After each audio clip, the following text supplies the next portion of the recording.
Voilà. Donc, je disais que ça avait apporté beaucoup de jalousie. Et puis, comme je disais, en fait, quand le Tout-Puissant vient révéler son plan dans la vie d'une personne, il peut le faire directement à la personne. Il peut toi qui es un Joseph, il peut te parler directement à toi, comme il avait fait avec Joseph. Hein, on avait vu Joseph, le Tout-Puissant avait commencé à lui donner des songes. Hein, des songes, et il commençait à comprendre qui il était, l'importance qu'il avait pour le Tout-Puissant. Ou alors, le Seigneur peut aussi parler à une tierce personne. Il peut parler à ton papa, il peut parler à ta maman, il peut parler à ton entourage. Voilà, il est souverain, il fait ce qu'il veut. Et si c'est une personne qui est de bonne volonté, qui est de bonne foi, la personne pourra venir te parler de ce qu'elle a rêvé.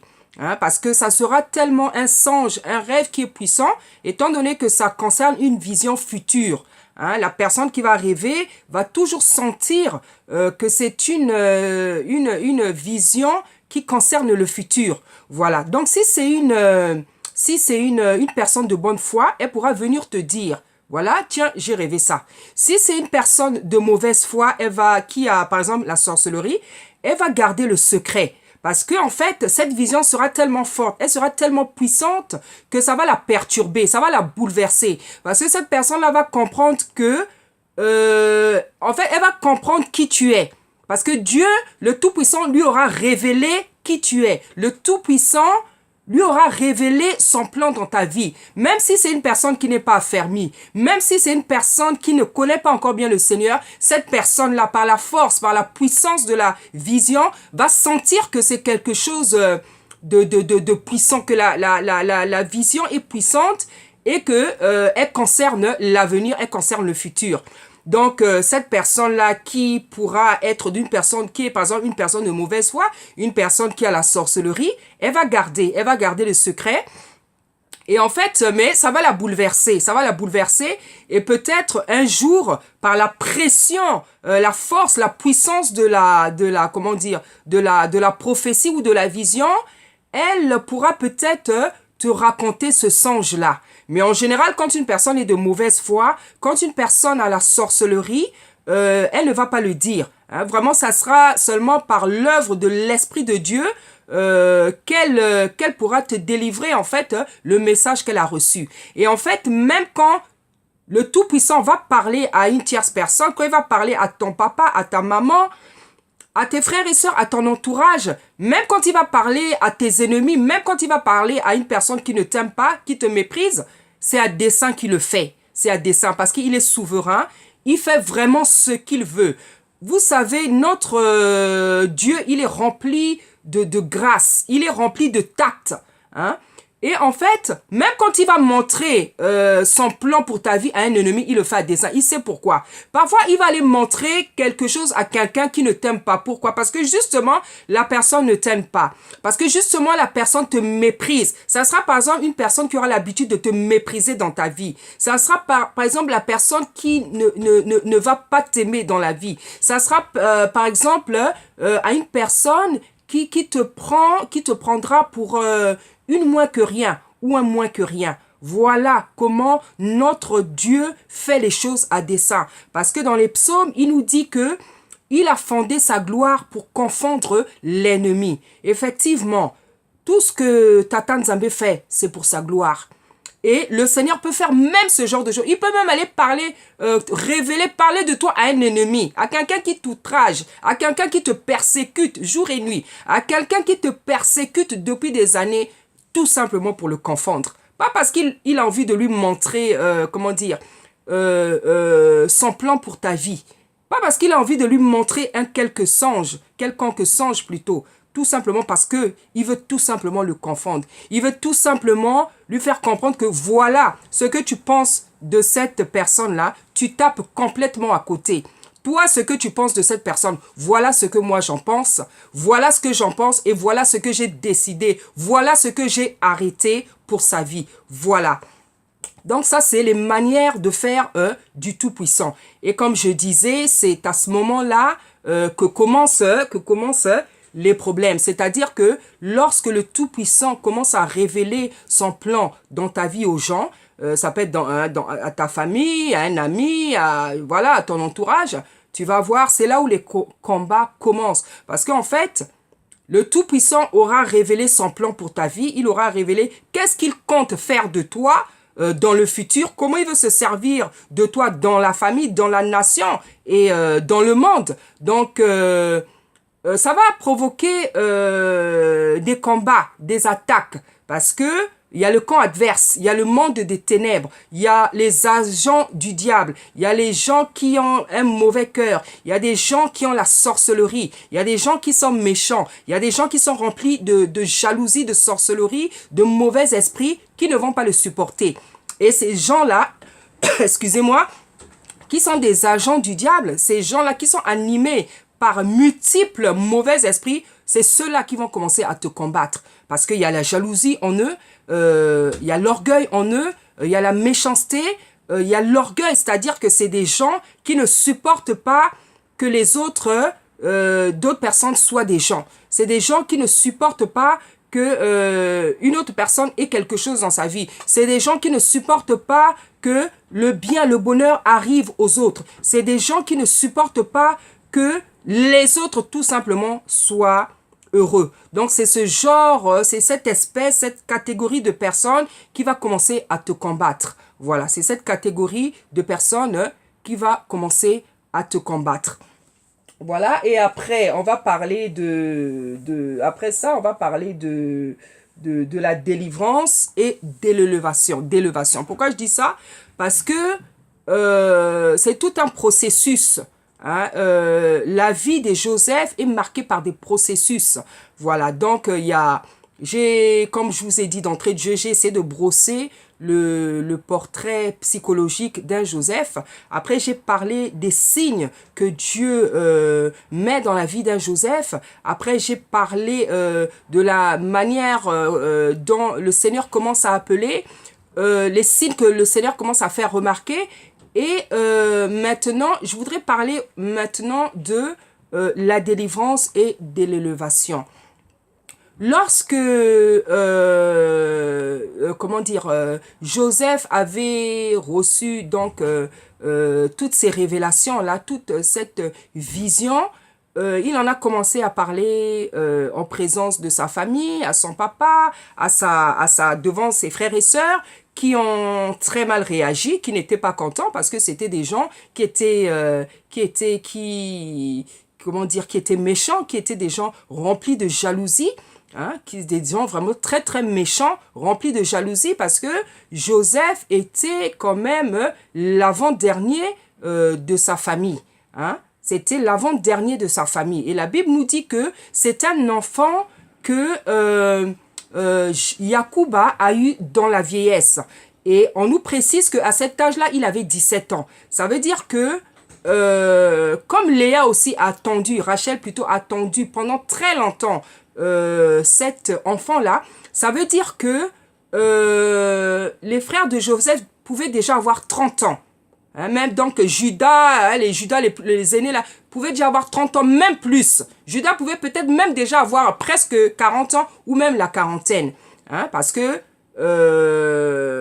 on comprend très bien qu'il a eu tardivement 7 enfants parce que Rachel était stérile. Et on dit que il a eu dans la vieillesse. Donc Yacoub a été déjà vieux. Hein, ça veut dire que Joseph pouvait même être comme le fils de ses frères. Hein? Il pouvait même être comme un enfant, hein, pour ses frères.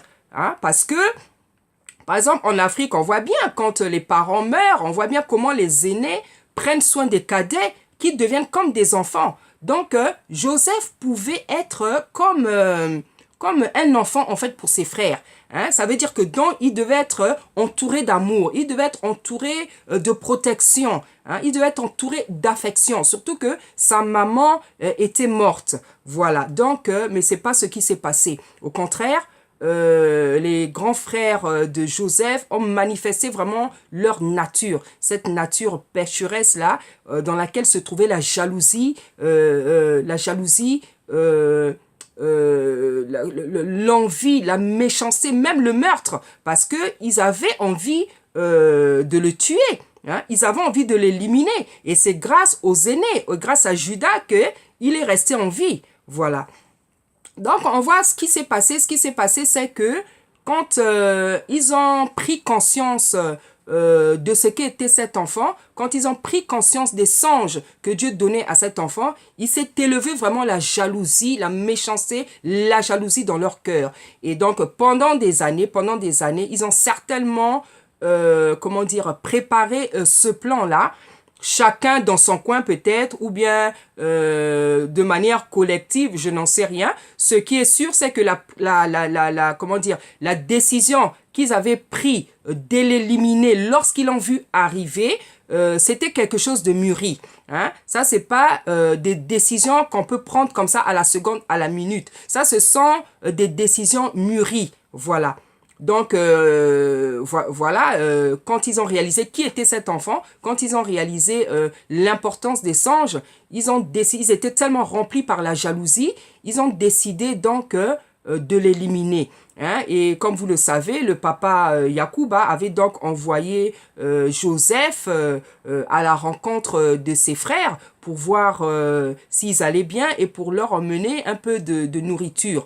Hein? Et lorsque Joseph arrivait, eh ben, comme vous le savez, voilà comment les frères ont réagi. Ils se dit, voilà ce faiseur de songes, hein? Tuons-le et nous allons voir qu'est-ce que deviendront ces songes. Voilà ce qu'ils avaient déclaré, voilà ce qu'ils avaient dit, voilà ce qu'ils avaient mûri dans leur cœur. Et en fait, c'est grâce aux deux aînés comment dire, que il est resté en vie, parce que de toute manière, c'était le plan du Tout-Puissant qui reste en vie, parce qu'effectivement, le Tout-Puissant avait un plan dans la vie de Joseph qui consistait à sauver toute une famille, qui consistait à sauver toute une nation. Donc, voilà, le Tout-Puissant est allé jusqu'au bout de ses projets en gardant la vie à Joseph par le biais de ses deux aînés. Voilà, donc tout ça en fait c'est pour dire que lorsque le Seigneur commence à révéler ton plan, hein, un plan merveilleux pour toi, le plan qu'il a décrété dans ta vie, à ton entourage, ça provoque, ça va provoquer des combats, des attaques, des flèches. Tu vas commencer à souffrir, tu vas commencer à être persécuté, tu vas commencer à être humilié, tu vas commencer à souffrir, et le Seigneur, le Tout-Puissant, va profiter aussi, comment dire, de cette phase-là, de cette période, pour te faire passer par le feu, pour te faire passer par l'épreuve. Hein, parce que la Bible nous dit qu'il éprouve le juste. Et la Bible nous dit que dans Lévitique que Tata Nzambe est un Tata qui est un Dieu en fait qui est saint. Hein? Et il désire que nous soyons saints comme lui. Ça veut dire quoi? Ça veut dire que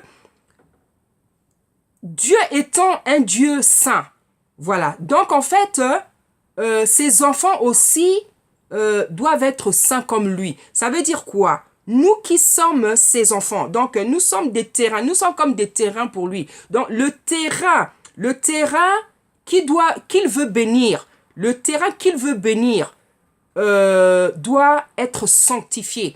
Et ce terrain-là, c'est ta vie. Ce terrain-là, c'est ton cœur. Ce terrain-là, c'est ton âme. Ce terrain-là, c'est ton esprit. Ce terrain-là, ce sont tes pensées. C'est ton cœur, c'est ta maison. C'est tout ce qui englobe ta vie. Ce terrain-là doit être sanctifié. Ce terrain-là doit passer par le feu. Hein, parce que, comme il est saint, ça veut dire que tout ce qui vient d'en haut, tout ce qui vient de lui est saint. Les bénédictions sont saintes. Les bénédictions, ce sont des choses qui sont saintes. Et nous, en fait, on reçoit des bénédictions de la part de l'Éternel. Ça veut dire que nous, nos vies, nos âmes, nos corps, nos vies, notre maison, nos pensées, nos réactions, nos actions, nos manières de penser, nos manières de réfléchir, nos manières voilà, c'est-à-dire tout ce qui constitue notre être psychologiquement, verbalement, physiquement, dans la tête, dans l'esprit, tout doit se trouver sanctifié parce que nous sommes comme des terrains pour le Tout-Puissant et il a besoin de trouver des terrains saints parce que lui-même, il est saint.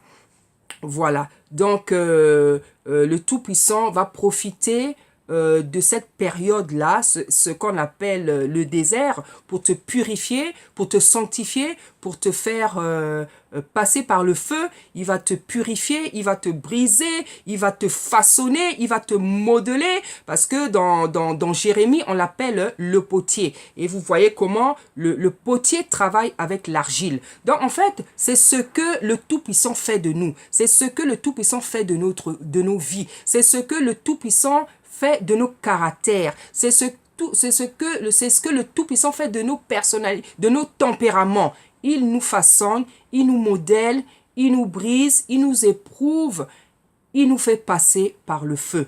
Voilà. Donc, comment dire, le Tout-Puissant nous fait passer par le feu. Donc, c'était pour dire que lorsque le plan de ta vie est révélé par le Tout-Puissant, ça emmène automatiquement des attaques, des flèches, des souffrances, tout un combat, tout un combat. Et ça prend beaucoup de temps dans la vie, hein, et parfois même, ça ne s'arrête pas. Voilà, mais la Bible nous dit que nous combattons dans la victoire.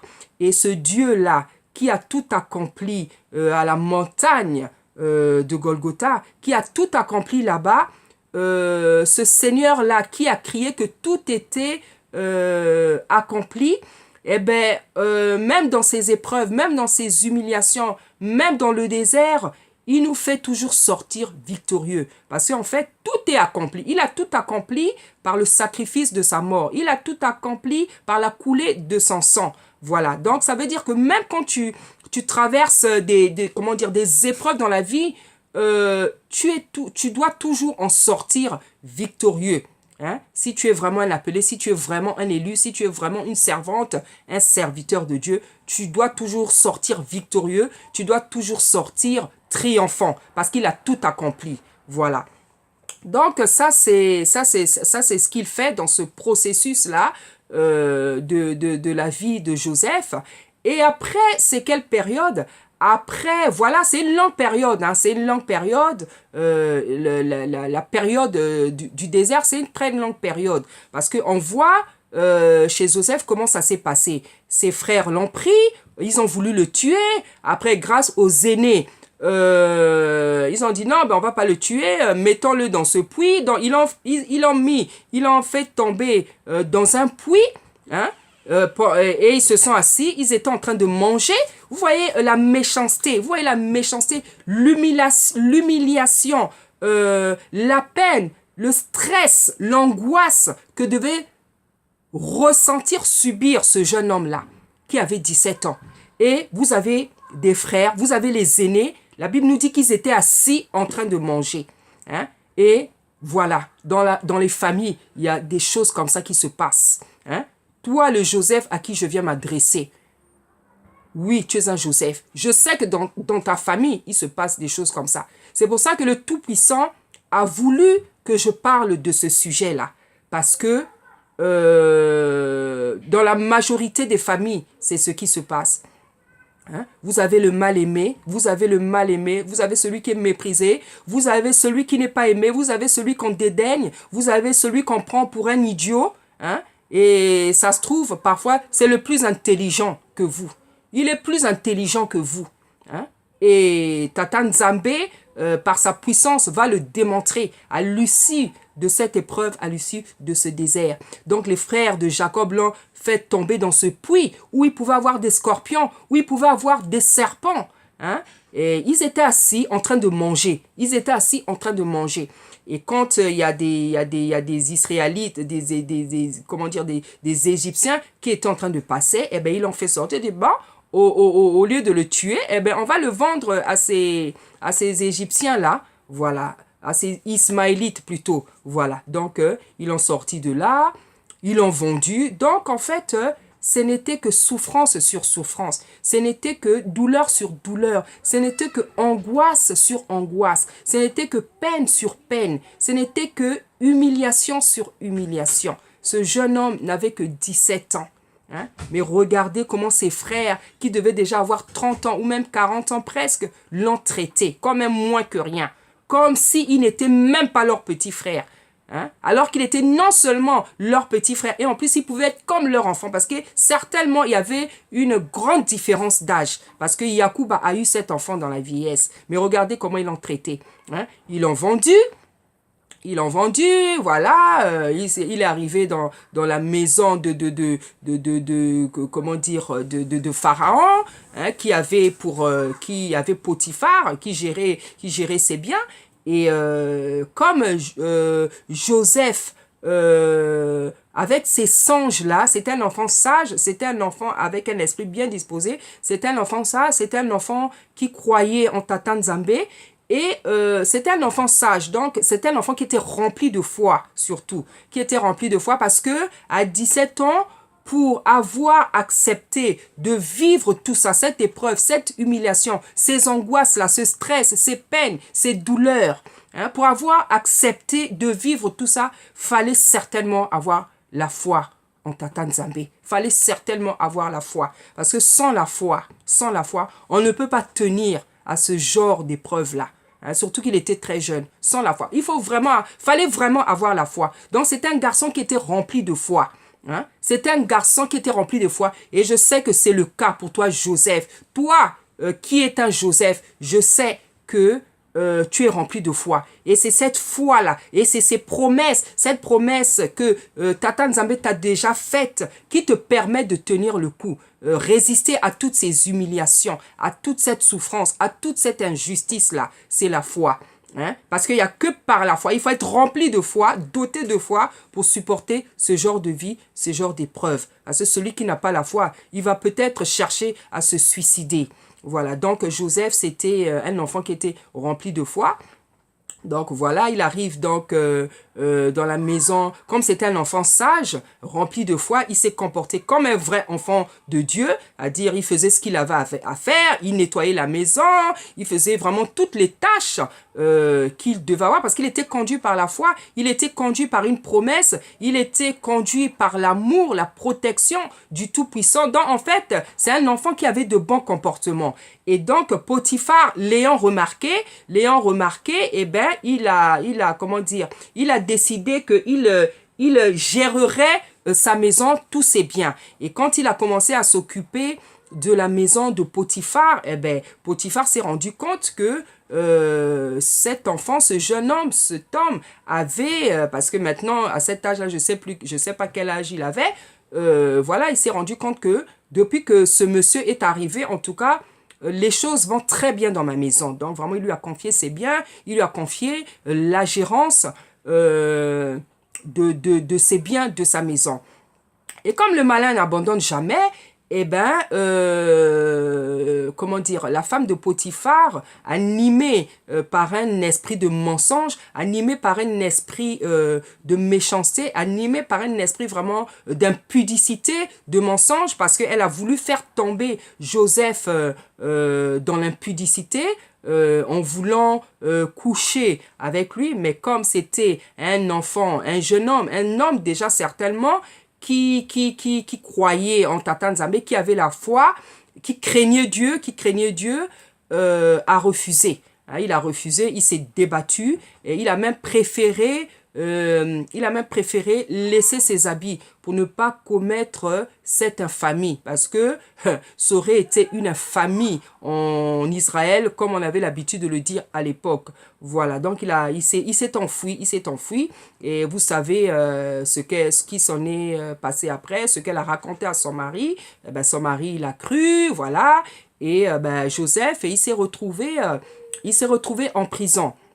Voilà, il s'est retrouvé, donc c'était encore une nouvelle souffrance, une nouvelle peine, une nouvelle douleur, un nouveau stress, une nouvelle angoisse, une nouvelle humiliation. Voilà ce que, comment dire, Joseph avait encore vécu. Donc vous voyez, quand vous lisez bien ce texte-là, vous allez comprendre que ces phénomènes se sont étalés sur des années. Ces phénomènes se sont vraiment étalés sur des années. C'est pas en quelques jours que ça s'est passé, tout ça. C'est pas en quelques heures, c'est pas en une journée. Ça s'est étalé sur des mois, sur des années. Donc, l'épreuve de Joseph a duré un bon nombre d'années. Et c'est ça avec le Très-Haut, le Tout-Puissant. Il nous éprouve. La Bible dit que il éprouve le juste. hein, il éprouve le juste, en fait, c'est dans le but de nous briser, en fait, de nous façonner, de nous purifier, en fait, de nous laver, de nous sanctifier. Parce qu'en fait, il fait ça parce qu'il sait où il t'emmène. C'est pour l'élévation, en fait, que le Dieu Tout-Puissant fait ça dans notre vie. C'est pour l'élévation, en fait, qui nous brise, qui nous façonne, qui nous modèle, qui nous nettoie, qui nous lave, en fait. C'est pour l'élévation. Parce qu'en fait, lorsque tu seras entré dans ta promesse, lorsque tu seras dans la gloire qu'il t'a réservée, lorsque tu seras, tu vas rentrer dans le plan qu'il t'a réservé, faudrait que tu sois quelqu'un d'exemplaire. Faudrait que tu sois quelqu'un de spécial. Faudrait que tu sois quelqu'un de sage. Faudrait que tu sois quelqu'un d'intelligent. Faudrait que tu sois quelqu'un de humble. Faudrait que tu sois quelqu'un de remarquable. Dans l'humilité. Voilà. Et dans la crainte du Seigneur. C'est pour ça qu'en fait, le Seigneur nous brise. En fait, c'est pour la position où il veut nous emmener. Et la Bible nous dit qu'il ne fait rien en vain et il ne fait que des grandes choses. Donc, la promesse que tu as reçue, c'est une grande promesse. Joseph que tu es. La promesse que tu as reçue, c'est une grande promesse. Et il veut que tu sois une personne exemplaire. Si tu es appelé à être un président, si tu es appelé à être ministre, si tu es appelé à être un enseignant, si tu es appelé à être un prédicateur, si tu es appelé à être une servante de Dieu, un serviteur de Dieu, si tu es appelé à être une grande personne sur cette terre, il faudrait bien que tu aies un comportement exemplaire. Hein, parce qu'il y a beaucoup de gens qui sont élevés, mais qui n'ont pas été brisés. Ils sont élevés, ce sont des directeurs, ce sont des PDG, ce sont des présidents, et ils se comportent comme des animaux. Et notre Dieu, il veut faire la différence. Il dit qu'il fait la différence entre ceux qui le servent et ceux qui ne le servent pas. Nous qui sommes des enfants de Tata Nzambe, nous devons avoir un comportement exemplaire. Tu peux pas être un président, te comporter comme un animal. Tu peux pas être un serviteur de Dieu, une servante de Dieu, un président de la République et te comporter comme un animal. Regardez, bien aimé, comment les présidents africains se comportent. On dirait même pas des gens qui sont allés à l'école. On dirait même pas des intellectuels. Et c'est ça que le Tout-Puissant veut éviter. C'est-à-dire que la grandeur, ça va aussi avec le savoir-vivre. La grandeur, ça va aussi avec la sagesse. La grandeur, ça va aussi avec l'intelligence. La grandeur, ça va aussi avec les manières. Hein? Il faut avoir des manières dans la vie. Il ne faut pas se comporter comme un animal, comme une personne vulgaire, quand tu es élevé, quand le Tout-Puissant t'élève. Voilà, donc ce brisement-là, cette épreuve, ces épreuves, le feu par lequel le Tout-Puissant nous fait passer, c'est pour l'élévation. Voilà, donc on a vu comment c'est passé. Eh ben, Joseph, il s'est retrouvé en prison. Voilà, il a mis un certain temps aussi en prison. Et ce Dieu-là qui est fidèle, hein, parce que dans les psaumes encore, on nous dit que l'équité et la justice sont la base de son trône et que la fidélité et la bonté sont devant sa face.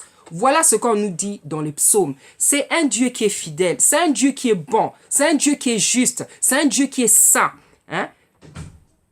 C'est-à-dire que la Bible dit que sa parole ne retourne pas à lui sans effet. C'est-à-dire que quand le Tout-Puissant a déclaré une parole dans ta vie, sois sûr, bien-aimé, sois sûr, mon bien-aimé, sois sûr, ma bien-aimée, qu'il va l'accomplir. Parce que la Bible nous dit qu'il n'est pas un homme pour mentir, ni le fils de l'homme pour se repentir. Sache que le rêve que tu as fait, sache que ce songe-là que tu as fait un jour, sache que ce songe-là qu'on est venu te raconter un jour, il va s'accomplir. Parce que c'est le Tout-Puissant qui avait tout simplement parlé de ta position dans l'avenir, de ton rôle dans l'avenir. Donc, c'est un Dieu qui n'oublie pas ses promesses parce qu'il n'est pas un homme pour oublier les promesses qu'il fait à ses enfants. Donc, dans sa fidélité, dans sa bonté, il a commencé à délivrer Joseph en prison en faisant rêver 2 personnes qui étaient dans la prison. Hein. Je crois que c'était les échanciers. Voilà, il a fait rêver 2 personnes qui se sont mis, qui ont rêvé. Et le matin, Joseph les a trouvés troublés. Il leur a demandé, mais vous n'avez pas bonne mine. Pourquoi vous avez cette mine-là? Et chacun, à son tour, a commencé à raconter les songes qu'ils ont eus. Voilà, donc après, Joseph a, comment dire, leur a expliqué les songes. Et l'accomplissement de ces songes-là s'est passé tel que Joseph les a expliqués. Joseph avait dit dans 2 jours, hein, je ne sais pas si c'est dans 1 jour, dans 2 jours, vous allez être délivrés. Hein, et Joseph leur a dit, en tout cas, quand vous serez devant la face du roi, du pharaon, ne m'oubliez pas. Voilà, ne m'oubliez pas. Et en fait, quand ils sont sortis, je ne sais pas s'ils sont sortis en même temps, quand il y en a un qui est sorti, il avait oublié. Et ce Dieu-là qui est bon, qui est merveilleux, qui est puissant, qui est fidèle, qui est un Dieu que j'aime tellement, qu'est-ce qu'il a fait? Il a donné un songe à Pharaon lui-même. Il a donné un songe à Pharaon. Voilà, donc Pharaon a eu un songe vraiment qui l'a troublé. Hein? Pharaon a eu un songe qui l'a vraiment troublé. Vous connaissez l'histoire. Et il a été, il n'a pas pu s'interpréter ce songe-là parce qu'il n'avait pas le don de l'interprétation des songes parce que c'est un don que Joseph avait reçu. Donc, il a convoqué les magiciens, les astrologues, hein, tous les voyants là de l'Égypte, il les a convoqués. Personne n'a été capable de donner l'explication des songes de Pharaon. Et l'un des prisonniers justement qui était sorti, il a dit que vraiment le roi me pardonne, hein, voilà, me pardonne pour mon iniquité. Voilà, en fait, il commençait à expliquer au pharaon que quand il était en prison, voilà, il avait fait un songe que lui avait expliqué l'hébreu qui se trouve en prison. Et voilà, et en fait, et il disait donc à Pharaon que Pharaon le pardonne parce qu'il avait oublié d'expliquer ça. Et Pharaon s'est précipité de faire chercher Joseph. Joseph, on allait le chercher, il s'est lavé, il s'est nettoyé, il a changé d'habit. Oui, effectivement, on lui changeait d'habit parce que maintenant, il devait se revêtir des habits de gloire, des habits de la promesse, des habits de l'élévation, des habits de la bonté divine. Hein? C'est pour ça qu'on dit qu'il a changé d'habit. Parce que sur le coup, sur le moment, le Tout-Puissant lui faisait, se revêtir des habits de gloire, des habits de la promesse. Donc, on allait le chercher, on l'a emmené, on l'a présenté à Pharaon. Et voilà, Pharaon a commencé à le questionner. Et voilà, Pharaon lui a dit, voilà, j'ai eu un songe, mais personne vraiment, n'arrive à me donner l'explication. Et Joseph a répondu, il a dit que c'est Dieu qui va parler, c'est Dieu qui va répondre. Et il a dit aussi que comme Pharaon a fait ce songe 2 fois, c'est que la chose est certaine et certainement elle va s'accomplir. Donc Joseph a commencé que le Tout-Puissant soit glorifié. J'aime tellement ce passage. Vous savez, hein, moi je suis une folle de l'Éternel. Je suis une folle de l'Éternel. Hein? Et il y a des passages comme ça qui me font vibrer. Il y a des passages comme ça qui me donnent la chair de poule, qui me font vibrer. Quand je vois la fidélité de Tata Nzambe, quand je vois sa bonté, quand je vois sa puissance, je découvre c'est un Dieu qui ne ment pas à ses enfants. Donc en fait, Joseph a commencé à expliquer le songe. Il a expliqué vraiment de manière claire, de manière nette, de manière concise. Donc vraiment, ça a dépassé Pharaon. Ça a vraiment dépassé Pharaon. Pharaon s'est dit, oh, mais quelle est cette personne-là qui est capable d'expliquer les songes mieux que mes astrologues, mieux que mes magiciens. Donc ça l'a dépassé. Hein? Pharaon était dépassé, donc Pharaon était dépassé. Hein? Pharaon était dépassé, donc ce qu'il a dû faire, ce qu'il a décidé de faire, pour Joseph, donc je pense que même les Égyptiens étaient troublés en fait. Ça l'a tellement dépassé, qu'il a dit non, quelqu'un comme ça là doit être à côté de moi. Quelqu'un comme ça là doit être à côté de moi. Hein? Comme on dit chez nous, en lingala, donc mbalamoko. Hein, balamoko, c'est-à-dire tout d'un coup seulement comme ça. Allez, Joseph, du jour au lendemain, je dirais même de la seconde à la minute ou à l'heure qui suivait, s'est retrouvé comme le premier ministre de l'Égypte. Voilà ce que le Tout-Puissant avait fait dans la vie de Joseph. Parce que c'est un Dieu qui est merveilleux, c'est un Dieu qui est puissant, c'est un Dieu qui est bon, c'est un Dieu qui est fidèle, c'est un Dieu qui est saint. C'est un Dieu dont la parole nous dit qu'il n'oublie pas le travail qu'on fait pour lui. C'est un Dieu qui tient ses promesses. C'est un Dieu dont la Bible nous dit que il n'est pas un homme pour mentir, ni le fils de l'homme pour se repentir. Il n'y a que nous les hommes qui mentons. Il n'y a que nous qui mentons. Tata Nzambe ne peut pas mentir parce qu'il est Dieu, parce qu'il est parfait. Il n'y a que nous qui mentons. Voilà ce que donc ce grand Dieu avait fait dans la vie de Joseph. Ce Joseph que tu es. Tu peux être une bien-aimée, tu peux être un bien-aimé. Je te répète que la vie que tu mènes, ce mépris familial-là, ce mépris familial, cette injustice, cette persécution, ce harcèlement, je ne sais pas quel mot je peux utiliser, familial, c'est parce que tu es l'élu de ta famille. Tu es la personne que Tata Nzambe a choisie dans ta vie, dans votre famille. Hein? Tu es la personne que Tata Nzambe a choisie dans votre famille pour emmener le salut, pour emmener la délivrance, pour emmener la bénédiction, pour emmener la restauration de ta famille et pourquoi pas de la nation. Parce que Tata Nzambe ne fait jamais des petites choses. Il ne fait jamais des petites choses. Quand il élève un homme, il va t'élever. Il va te lever au-dessus de ce que tu peux croire. Parce que même quand il te donne la promesse, tu n'imagines même pas comment il va faire les choses. Tu n'imagines pas comment il va faire les choses. Tu n'imagines pas les moyens qu'il va employer et la manière dont il va faire les choses. Et la Bible nous dit qu'il donne toujours au-delà. Donc même ce que tu n'aurais pas imaginé, même ce que tu ne pouvais pas concevoir dans ton esprit, il va te donner au-delà.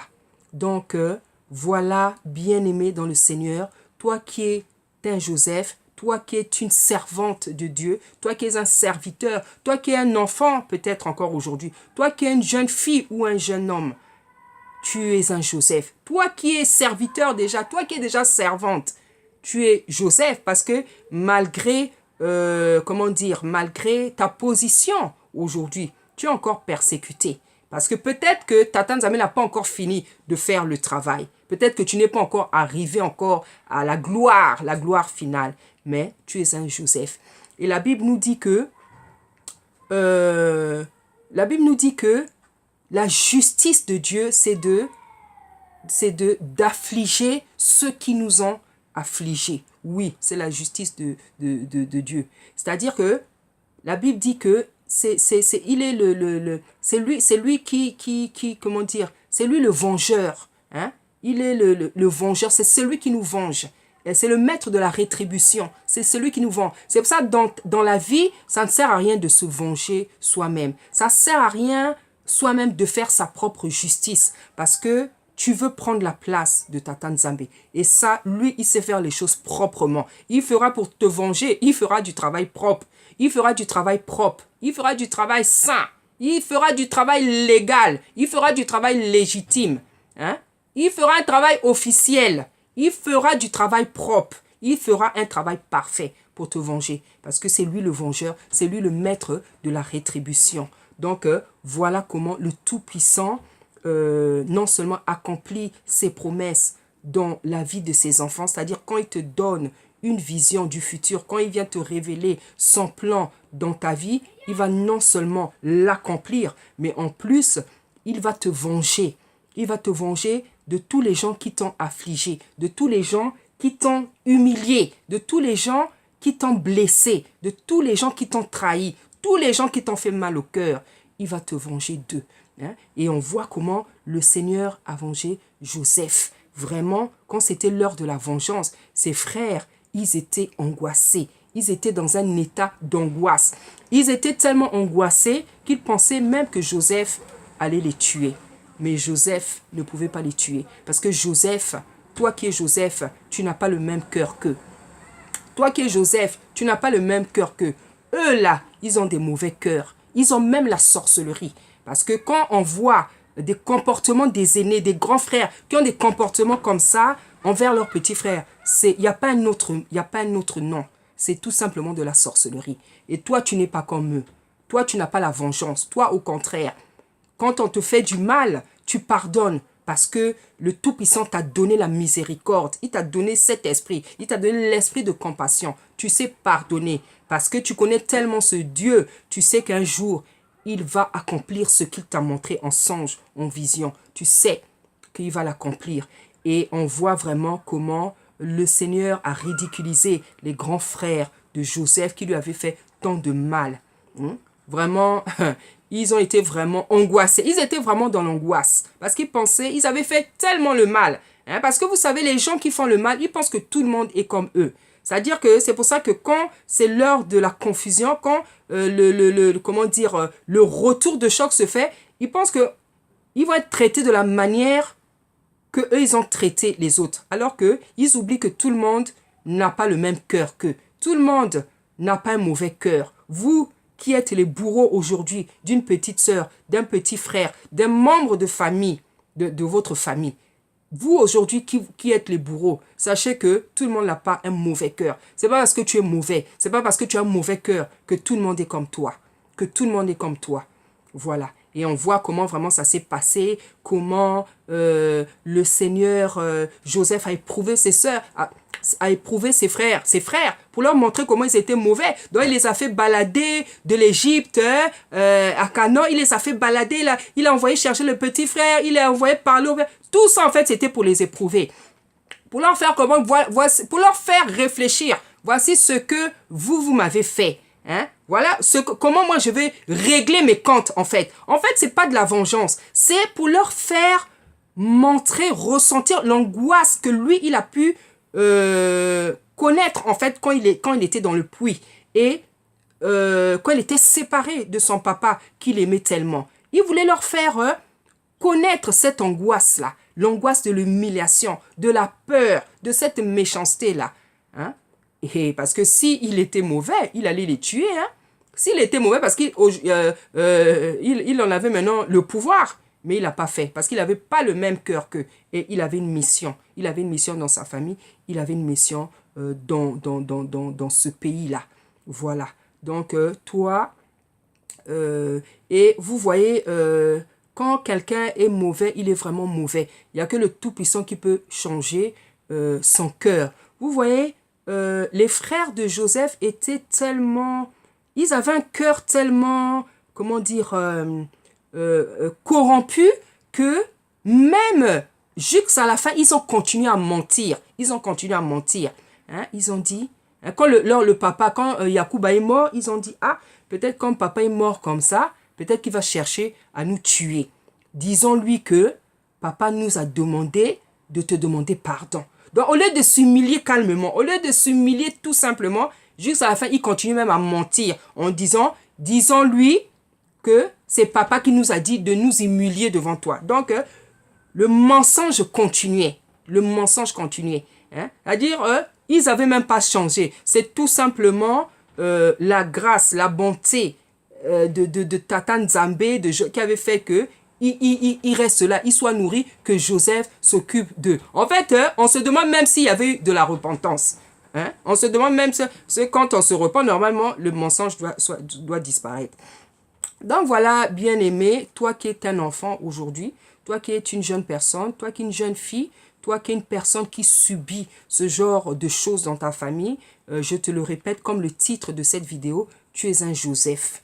Donc, même si tu souffres aujourd'hui, même si tu es humilié, même si tu es méprisé, même si tu es mal aimé, même si tu subis les injustices, même si tu subis les pires méchancetés, sache que le Tout-Puissant va te garder en vie pour un jour accomplir la vision que tu as eue. Parce que c'est un Dieu qui ne trompe pas, c'est un Dieu qui ne ment pas, parce que ce n'est pas un homme pour mentir, ni le fils de l'homme pour se repentir. Ce que tu as vu en vision, ce que tu as vu en songe, ce qu'on est venu te raconter en songe te concernant, sache que ça va s'accomplir. Et demain, les pleurs qui coulent de tes yeux, les grincements de dents, les douleurs, les blessures qui sont dans ton cœur aujourd'hui, un jour, elles se transformeront en rire, en sourire, en conseil pour les autres personnes qui auront passé le même chemin que toi.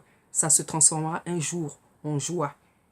Et tu feras du bien non seulement à ta famille, mais à la nation. Parce que la Bible nous dit qu'il choisit, il choisit 2 personnes dans une famille et une d'une ville.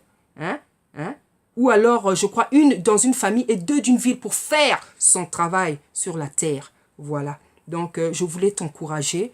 Toi qui es un Joseph, bien-aimé, fille ou garçon, toi qui es un Joseph, je voulais t'encourager aujourd'hui à t'attacher à Tata Nzambe comme l'a fait Joseph, à ne jamais baisser les bras. De toute manière, c'est lui-même qui te donnera la force parce que quand tu es un Joseph, c'est par l'esprit du Tout-Puissant qu'on résiste et qu'on y arrive et qu'on est triomphant.